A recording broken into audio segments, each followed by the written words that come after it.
ناظرین، دنیا معیشت کا ایک بڑے معتبر نام اور ایک بڑے جید نام ہمارے ساتھ موجود ہیں۔ ڈاکٹر حفیظ پاشا صاحب سابق وفاقی وزیر معیشت کے رہ چکے ہیں۔ بہت شکریہ ڈاکٹر صاحب۔ میں سب سے پہلے تو یہی سوال آپ سے پوچھوں گا، کچھ چیزیں ہم جیسے جو لے مین ہیں انہیں بڑی ان یوزول لگیں، وہ اس طرح کہ اس طریقے سے جو ایکسیس اس دفعہ دی گئی عدلیہ سے لے کے دیگر اداروں تک اور گورننس کے حوالے سے، was it a business as usual یا یہ کوئی بالکل ایک نئی طرح ہے، یا اس کی وجوہات کیا ہیں جناب ڈاکٹر صاحب؟ بسم اللہ الرحمن الرحیم۔ دیکھیے، یہ جو اس مرتبہ دو چیزیں پہ جو زور دیا گیا ہے، سب سے پہلے governance and corruption diagnostics report تیار کرنا چاہتی ہے IMF جولائی کے اینڈ تک، اور دوسری طرف انہوں نے کہا ہے کہ سول سروس ایکٹ جو ہے اس میں ترمیم لا کر یہ نظام ہو کہ ریگولرلی جو آپ کے ایسٹ اسٹیٹمنٹس ہیں آپ کے سینئر پبلک آفیشلز کے، وہ ہوتے رہیں۔ دیکھیے، یہ دو چیزیں جو ہیں اس پر ہماری حکومت نے اکتوبر کے مہینے میں ایگریمنٹ کر لیا تھا پچھلے سال، اور یہ بالکل ایکسپلیسٹلی مینشنڈ ہے اسٹرکچرل کنڈیشنالٹیز میں، اور IMF is simply following the agreement. اب سوال یہ پیدا ہوتا ہے کہ یہ کرپشن ڈائگنوسٹکس میں اسپیسیفکلی تو یہ نہیں بتایا گیا تھا ایگریمنٹ میں کہ کس کس سے بات کرنا ہے، تو لہٰذا میری اپنی رائے یہ ہے کہ reaching out ultimately to the supreme court, یہ میرے خیال سے نامناسب تھا۔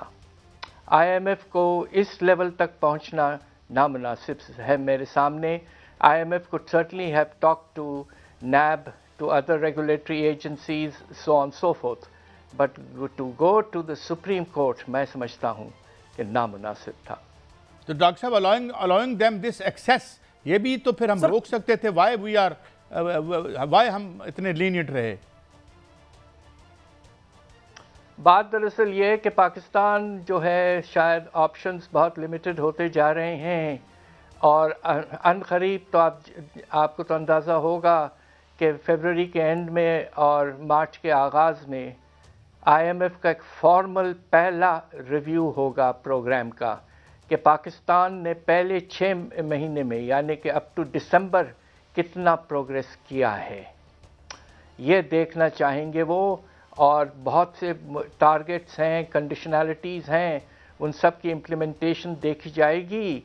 تو اس لیے پاکستان تھوڑا سا ڈیفینسو پہ ہے کہ ایسا نہ ہو کہ یہ جو اہم فرسٹ ریویو ہے پروگرام کا وہ کوئی مشکلات میں نہ پھنس جائے اور کچھ ڈیلے کا سلسلہ شروع ہو جائے۔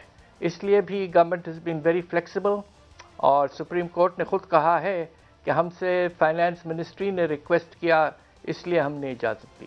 میاں صاحب آپ کا سوال۔ میاں صاحب، ڈاکٹر صاحب ایسا کیوں ہوتا ہے ڈاکٹر صاحب کہ جب بھی IMF کا وفد پاکستان میں ہوتا ہے یا IMF کا جائزہ مشن ہوتا ہے تو اس پہ ہمارے اٹامک پروگرام جو ہیں اس کا ڈسکس ہونا شروع ہو جاتا ہے؟ اس سے پہلے بھی جب آیا تھا IMF کا وفد تو میزائل پروگرام ڈسکس ہو رہا تھا دنیا میں اور پاکستان میں بھی، اور اب جب آیا ہے تو آج انٹرنیشنل اٹامک انرجی کے MD جو ہیں وہ پاکستان میں موجود ہیں اور ملاقاتیں کرتے پھر رہے ہیں، اور 2 روزہ دورہ ہے۔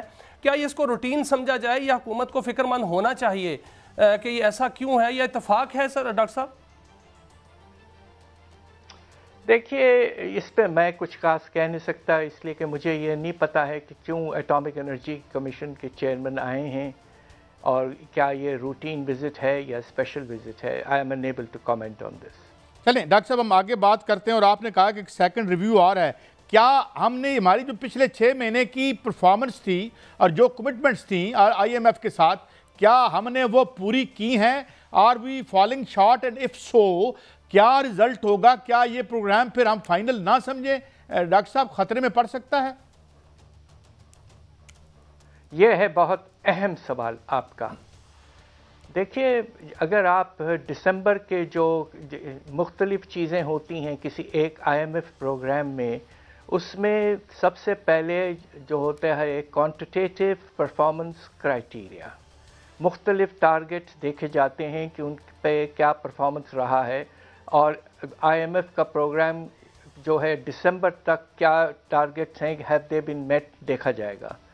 دوسری طرف آپ کے انڈیکیٹو ٹارگیٹس بھی ہیں اور اسٹرکچرل کنڈیشنلٹیز. میں آفیشیل الفاظ استعمال کر رہا ہوں to be on the careful side. جی. اب سوال یہ پیدا ہوتا ہے کہ پاکستان کا پرفارمنس کیسا رہا ہے compare to the previous programmes. میری اپنی رائے یہ ہے کہ پاکستان کا پرفارمنس اس مرتبہ کچھ بہتر رہا ہے.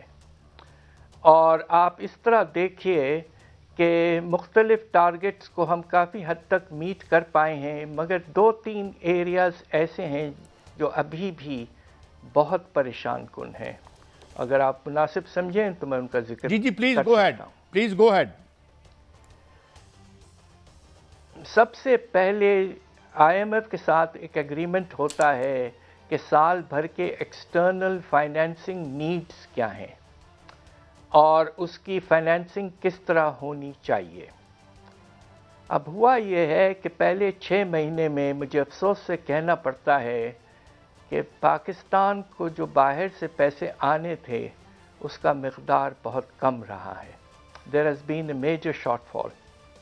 ہماری ایکسپیکٹیشن یہ تھی کہ تقریباً $20 ارب کی ضرورت ہوگی, جس میں سے تقریباً $9 ارب تو رول اوور ہو جائیں گے, جو کہ کافی حد تک ہو چکے ہیں, اور نیٹ ریکوائرمنٹ $11 ارب کی ہے. منسٹری آف اکنامک افیئرز ہر مہینے چھاپتا ہے کہ کتنا پیسہ باہر سے آیا ہے, رپورٹ پریزنٹ کرتا ہے.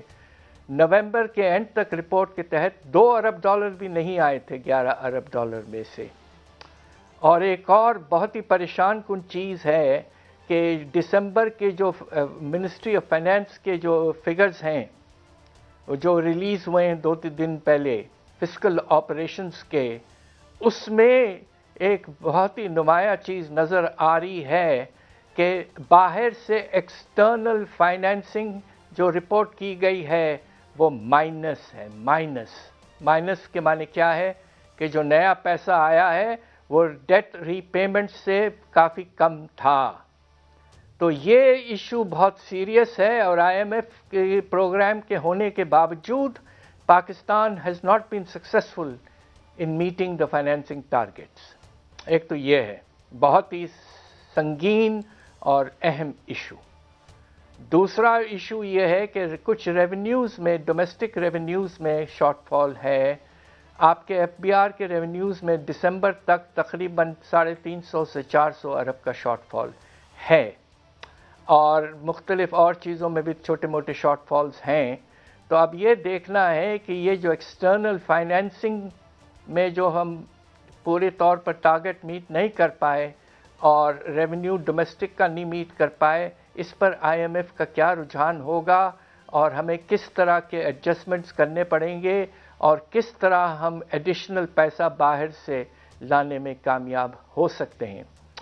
یہ بھی کہتا چلوں کہ فارن ڈائریکٹ انویسٹمنٹ کے بارے میں خیال تھا کہ اس سال اس میں کافی اضافہ ہوگا, وہ نہیں ہوا ہے.